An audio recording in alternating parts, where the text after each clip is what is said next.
할렐루야. 11월 29일 금요일 함께하는 교회 아침 묵상 시간입니다. 오늘 보실 하나님의 말씀은 호세아 10장 1절에서 15절 말씀입니다. 제가 읽도록 하겠습니다. 이스라엘은 열매가 풍성한 포도 덩굴, 열매가 많이 맺힐수록 제단도 많이 만들고 토지에 수확이 많아질수록 돌기둥도 많이 깎아 세운다. 그들의 마음이 거짓으로 가득 차 있으니 이제는 그들이 죗값을 받는다. 하나님이 그들의 제단들을 파괴하시고 돌기둥들을 부수실 것이다. 우리가 주님 두려운 줄 모르고 살다가 임금도 못 모시게 되었지만 이제 임금이 있은들 무엇에다가 쓰랴 하며 한탄할 날이 올 것이다. 그들은 빈 약속이나 일삼고 거짓 맹세나 하며 쓸모없는 언약이나 맺는다. 그러므로 밭이랑에 도단한 독초처럼 불의가 퍼진다. 사마리아 주민은 벳 아웬의 금송아지를 잃고 두려워하고 그 우상을 잃고 슬퍼할 것이다. 그들을 즐겨서 섬긴 이교의 제사장들은 우상의 영화가 자기들에게서 떠난 것 때문에 탄식할 것이다. 사람들이 금송아지를 아시리아로 가지고 가서 대왕에게 선물로 바칠 것이다. 그러나 에브라임이 대가로 받아오는 것은 수치뿐일 것이다. 끝내 이스라엘은 우상을 섬긴 일로 수치를 당하고야 말 것이다. 사마리아는 멸망하게 되었다. 왕은 물 위로 떠내려가는 나무 토막과 같다. 이제 이스라엘의 죄악인 아웬 산당들은 무너지고 가시덤불과 엉겅퀴가 자라 올라서 그 제단들을 뒤엎을 것이다. 그때 백성들은 산들을 보고 우리를 숨겨다오, 또 언덕들을 보고 우리를 덮어다오 하고 호소할 것이다. 이스라엘아, 너는 기브아에 살던 때부터 죄를 짓기 시작해서 이제까지 죄를 짓고 있다. 거기에서부터 나에게 반항하였으니 어찌 전쟁이 기브아에서 죄 짓는 자에게 미치지 않겠느냐. 내가 원하는 그때 이 백성을 쳐서 벌하겠다. 이방 나라들도 나와 함께 이 백성을 칠 것이다. 나 주를 떠나고 우상을 섬긴 이 두 가지 죄를 벌하겠다. 한때 에브라임은 길이 잘든 암소와 같아서 곡식을 밟아서 잘도 떨었다. 그러나 이제 나는 그 아름다운 목에 멍에를 씌워 에브라임은 수레를 끌게 하고 유다는 밭을 갈게 하고 야곱은 썰매질을 하게 하겠다. 내가 일렀다. 정의를 뿌리고 사랑의 열매를 거두어라. 지금은 너희가 주를 찾을 때이다. 묵은 땅을 갈아엎어라. 나 주가 너희에게 가서 정의를 비처럼 내려주겠다. 그러나 너희는 밭을 갈아서 죄악의 씨를 뿌리고 반역을 거두어서 거짓의 열매를 먹었으니 이는 내가 병거와 많은 수의 군인을 믿고 마음을 놓은 탓이다. 그러므로 내 백성을 공격하는 전쟁의 함성이 들려올 것이다. 벳아벨이 살만에게 공격을 받고 파괴된 날과 같이 너희 요새들이 모조리 파괴될 것이다. 그날에 자식들이 박살난 바로 그 바위 위에서 어머니들 마저 박살나지 않겠느냐. 베델아, 내가 그것과 똑같이 너희들에게 하겠다. 너희가 지은 힘이 무거운 죄악 때문에 그렇다. 이스라엘 왕은 전쟁이 시작되는 새벽녘에 틀림없이 잡혀 죽을 것이다. 오늘 본문의 말씀, 호세아의 말씀이 이어지고 있습니다. 오늘 본문 2절의 말씀을 보니까 2절 말씀, 특별히 개역개정의 말씀을 보면 그들이 두 마음을 품었으니라는 말씀이 기록이 되어 있습니다. 두 마음을 품은 이유가 무엇일까? 이스라엘 백성이 가나안 땅 정착 이후에 사실 전쟁에서의 승리보다는 그들의 풍요가 필요했다라고 그들이 생각이기 때문입니다. 그런데 문제는 거기에 있었습니다. 그들의 풍요로움의 출처를 하나님으로부터 온다라고 생각하지 않고 잘못된 메시지가 전달됐던 것이죠. 그것은 무엇일까? 가나안 땅에 있는 바알과 아세라가 농작물에 풍요를 준다라고 잘못된 메시지를 그들이 받아들였기 때문에 착각하고 속았기 때문에 그들은 가나안 땅에 있는 바알과 아세라를 섬긴 것입니다.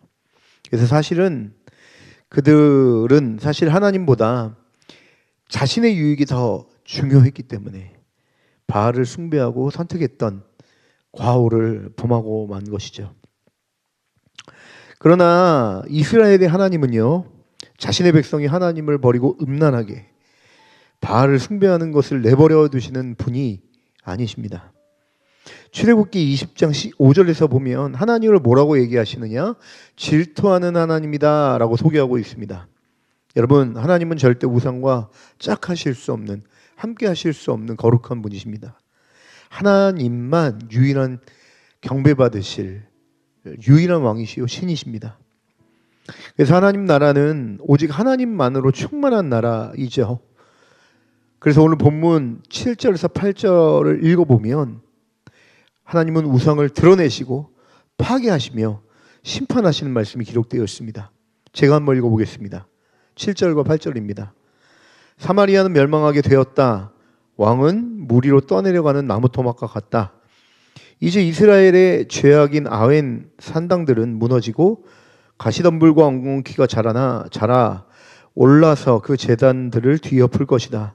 그때의 백성들은 산들을 보고 우리를 숨겨다오, 또 언덕들을 보고 우리를 덮어다오 하고 호소할 것이다.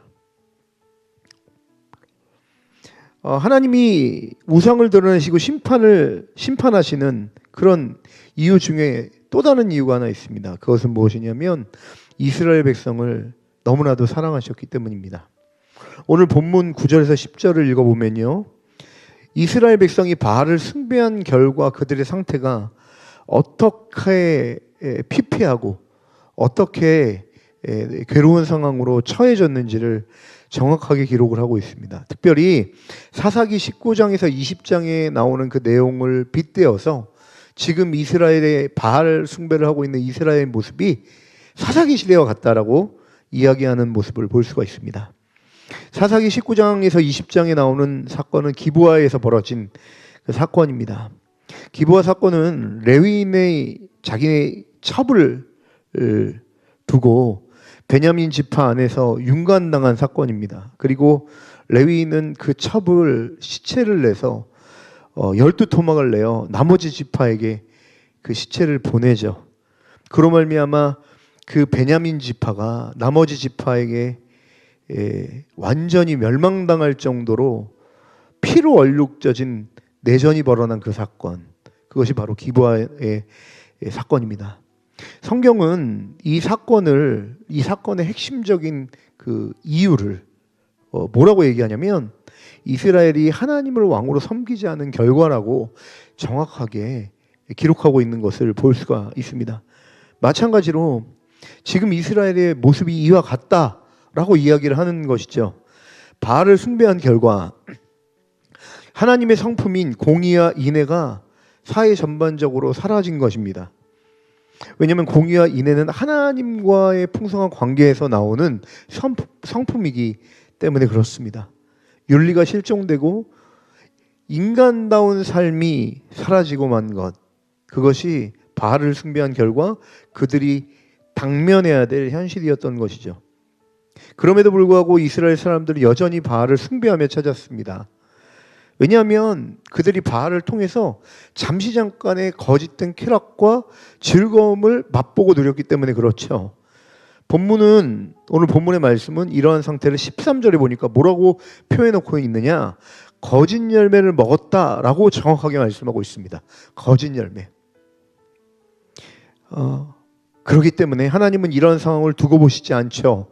그래서 14절에서 15절의 말씀처럼 무엇 하시느냐? 심판하실 것입니다. 여러분, 오늘 말씀을 통해 우리는 하나님이 우리를 다스리신다는 의미가 좋은 점도 있고 행복한 것도 있지만 또 우리가 죄를 지었을 때 하나님의 다스림이 어떻게 나타나는 것인지를 생각해 볼 필요가 있습니다.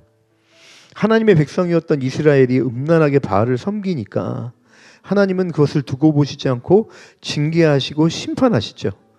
왜냐? 하나님은 공의로운 분이시기 때문에 그렇습니다. 두 번째, 하나님은 우리를 사랑하시기 때문에, 이스라엘을 사랑하시기 때문에 그렇습니다.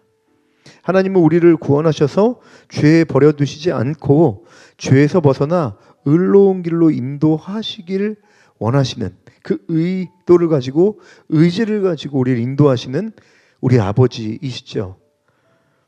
그래서 하나님은 우리를 구원하셔서 아들 삼으셨죠.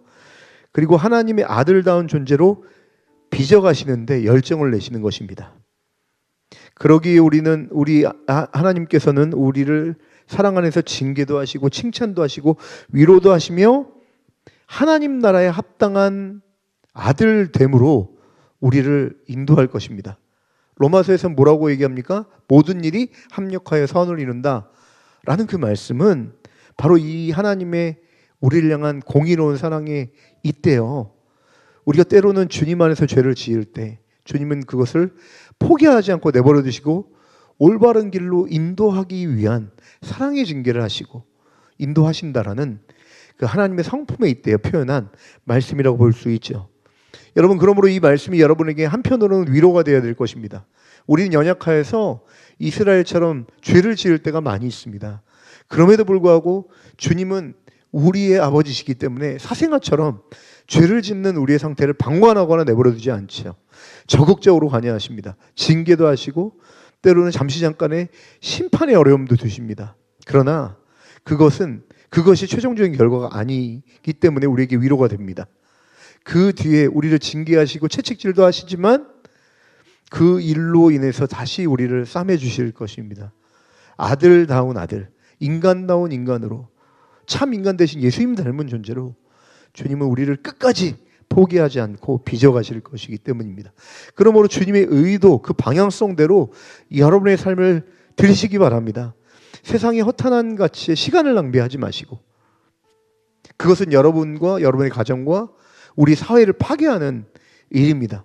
오로지 하나님 사랑하고 주님을 경배하며 그분의 말씀에 순종하는 그 길만이 우리의 삶을 윤택하게 하고 진정한 풍요가 무엇인지를 맛보게 하며 나를 통해 우리 가정을 회복하고 또 이 사회를 정말로 주님의 성품, 공의와 인애로 회복할 수 있는 그런 선교적인 그런 삶을 살 수 있게 하는 유일한 길, 그것은 무엇이냐? 하나님을 경배하는 것과 그 말씀에 순종하는 길일 것입니다. 사랑하는 여러분, 주님을 사랑하십시오. 주님을 예배하십시오. 그것이 오늘 이 호세아서를 통해서 우리에게 주님이 정말 인도하기 원하시는, 우리에게 정말 주기 원하시는 행복한 삶인 줄 믿습니다. 오늘 하루를 살아가시는 함께하는 교회 모든 성도님들에게 이런 축복의 삶이 펼쳐지게 되시기를 주님의 이름으로 간절히 축원합니다. 기도하시겠습니다. 사랑과 은혜가 충만하신 하나님 아버지, 호세아의 말씀을 이 시점에 우리에게 들려주신 그 하나님의 열정을 우리가 의지하게 하여 주옵소서. 오늘 하루를 우리 뜻대로 살아가는 것이 행복한 삶이 아니고 하나님의 뜻대로 우리 삶을 드리는 것, 내가 원하는 목적과 방향대로 내 유익을 위해 살아가는 것이 행복한 게 아니라 진정한 행복은 이 세상을 창조하시고 이 세상을 사랑과 공의와 사랑으로 인도하시는 그 하나님이 원하시는 대로 내 시간과 삶과 열정을 쏟아붓는 것이 진짜 행복이라는 것을 이 호세아를 통해서 다시 한번 우리에게 들려주셨습니다. 이 말씀이 들려지게 하시고 오늘 하루를 살아갈 때 온전한 방향으로 선택할 수 있는 이 말씀대로 우리의 삶을 드릴 수 있는 지혜를 허락해 주시옵소서. 그래서 오늘 하루 시간 낭비하지 않고 주님과 동행하는 하루가 될 수 있도록 인도해 주시옵소서. 감사하며 예수님의 이름으로 간절히 기도합니다.